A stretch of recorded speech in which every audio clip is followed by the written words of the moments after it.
the 2 decades of Sadharanikaran model of human communication. I would like to thank Dr. Nirmala Mani Adhikari for inviting me to speak on this special occasion. Can Asian communicators think?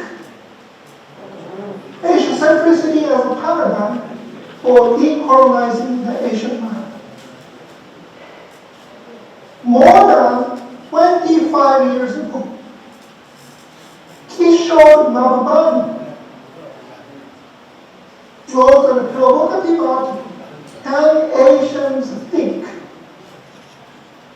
In the national interest. And what he was asking in that article was, communication is an interactive and integrated process of self, others, spirituality, nature, and technology. As such, it is central and critical to humanity itself. We should not only compare the Sadharanikaran model with Western models, but also Buddhist models, Islamic models, African models, Latin American models, Pacific Islander models. We should also see different applications in different specific contexts, such as healthcare, organizational, and educational settings. We now have the keynote speech from Professor Dr. Yoshitaka Miike, who is from the Department of Communication, University of Hawaii. He is joining us online. Dr. Miike is a distinguished professor of communication at the University of Hawaii at Hilo, where he has served since 2004, specializing in intercultural communication and communication ethics. Dr. Miike holds an MA from Tokyo University in Japan and a PhD from the University of New Mexico. He is the founding theorist of Asia-centricity, which centers Asian individuals and cultures in communication studies. His pioneer work has been widely cited and translated, significantly contributing to non-Western perspective in human communication.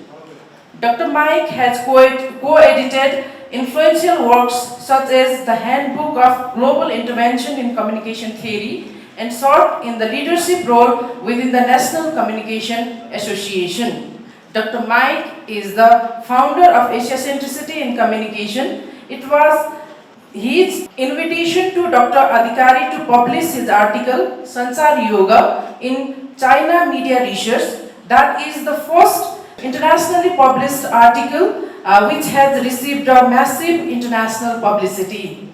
Now it's over to you, sir. Namaste from Hilo, Hawaii. Mr. Chairperson, distinguished guests, and fellow participants.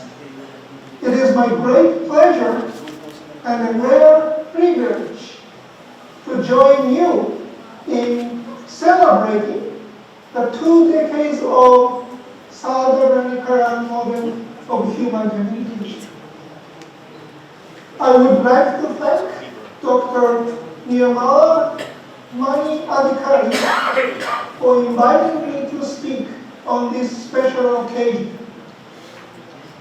Professor J.S. Yadav at the Indian Institute of Mass Communication initially presented his paper on the concept of Sadharanikaran at the East-West Center Seminar on Communication Theory from Eastern and Western Perspectives here in Hawaii in 1980. I'm really glad that Dr. Adhikari and his colleagues and students carried on Dr. Yadava's theoretical legacy and have advanced it for further sophistication and then refine it. I was excited to see a wide range of applications from AI to Gandhi in this seminar's program. Title of my speech today is Can Asian Communicators Think? Asian-centricity as a paradigm for decolonizing the Asian mind. More than 25 years ago, Kishore Mahbubani wrote a provocative article, Can Asians Think? In the national interest. And what he was asking in that article was, can Asians think independently of the West? Because we have been mentally colonized by the West. His question remains relevant today.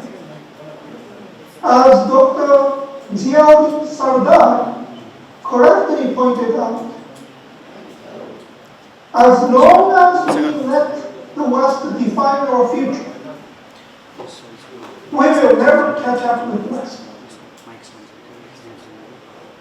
Because we always live in the past of the West. So we are at a crossroad where we will continue being mentally colonized by the West, or we will decolonize ourselves for our own humanity.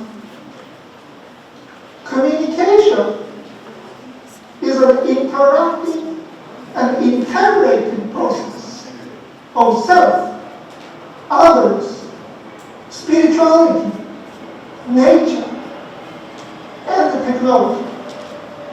As such, it is central and critical to humanity itself. Time is ripe for us to rethink and think very seriously about the values and ethics of human communication with our own voices and visions. Why? Recovering and rediscovering our cultural roots. My message today is that the idea of Asian-centricity can serve as a paradigm for decolonizing the Asian mind. So what is Asian-centricity? Asian-centricity is the thought and practice of centering Asians as subjects and agents, and the Asian cultures as reflective resources in seeing and shaping the Asian world. In the interest of time, I will break down this definition into 3 parts and relate each part to the possible future developments of Sadharanikaran model. For details of Asian-centricity, please read my latest handbook chapter that I gave to the host of this seminar. I'm sure the host will be able to share it with you. The first part of my definition of Asian-centricity is the thought and practice of centering. In other words, Asian-centricity is the idea and act of centering. The most fundamental principle is that we do not marginalize Asian peoples and cultures when we talk about Asian world. Simple as that. Asian cumulative knowledge should not be a footnote or an appendix in the Asian context. However, how to center Asian ideas and insights depends on a listener, purpose, and a context.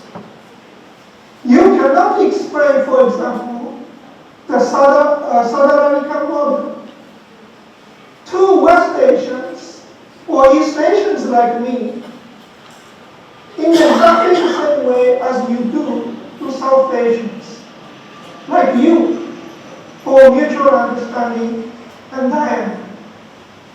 How do you explain it to Africans, Latin Americans, indigenous peoples all over the world? All of them are coming from different intercultural relations, our relationships with you, and with different degrees of contextual understanding. For the development of the model for intercultural and inter-civilizational dialogue, then, you should keep in mind who is your listener, what is the purpose, where is the context, and clarify the model accordingly. You may need to start your explanation with the very basic etymology of the word Sadharanikaran. Second part of my definition is Asians as subjects and agents, and Asian cultures as reflecting resources. I emphasize here that Asia-centricity is a prospectivist approach and a dialogical engagement. We always view Asians as peoples who have been capable of thinking and acting on their own and of making significant contributions to the world. We also always treat Asian cultures as sources of ideas and insights. As a perspectivist approach, Asia-centricity is sensitive to from whose standpoints we are seeing the world. As a dialogical engagement with our own culture, we not only receive and reaffirm past Asian knowledge, but refine it, renew it for the future. How does the seemingly same Sadharanikaran process look like from various social standpoints, such as gender, age, nationality, religion, or even mental or physical disabilities? How can we refine the model according to new challenges, such as the decline of civility, rise of distrust, and widening of generation gaps? In this regard, it is wonderful that some of you are evaluating the model for the digital age this afternoon. The third part of my definition is seeing and shaping the Asian world. By this, I mean Asia-centricity is an epistemological and ethical project. Asia-centricity strives to help people better understand Asia and at the same time improve the quality of life in Asia through intercultural and intracultural dialogue. I would like to stress the importance of comparison here. Asia-centricity does not ignore the West, but we engage in it. Indeed, we need to know the West to overcome our mental colonization. But we should not stop there. We should go beyond what I call comparative Eurocentrism. We should not only compare the Sadharanikaran model with Western models, but also Buddhist models, Islamic models, African models, Latin American models, Pacific Islander models. We should also see different applications in different specific contexts, such as healthcare, organizational, and educational settings.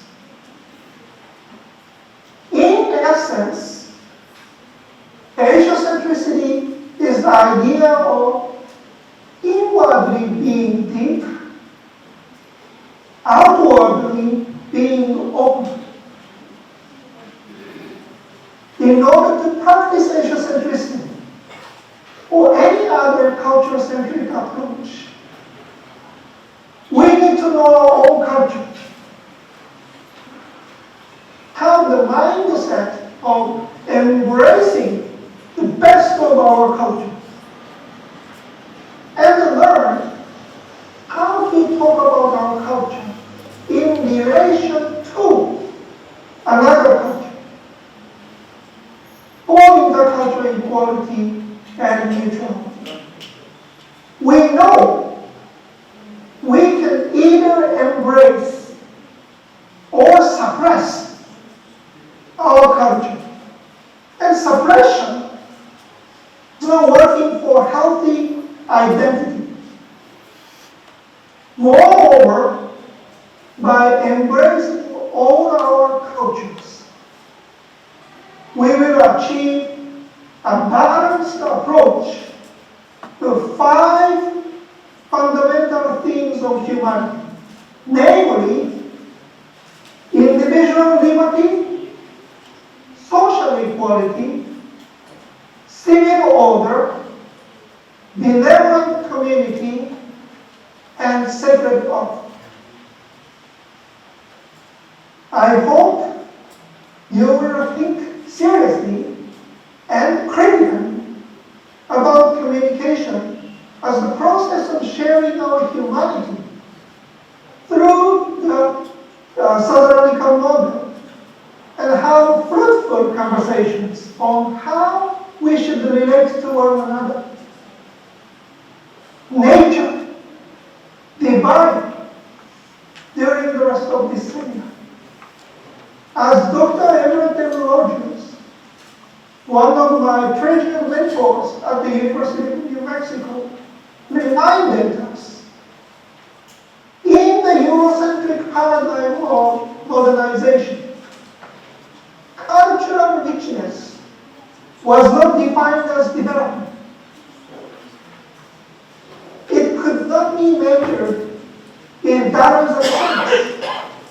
But, as I argued 20 years ago, looking at Asia only with Eurocentric critical eye, and looking at the West only with Eurocentric uncritical eye, poses a serious problem in understanding the humanity and communication. So let me conclude my speech by asking myself and everyone in this seminar once again, can Asians think independently of the West? Thank you very much for your listening.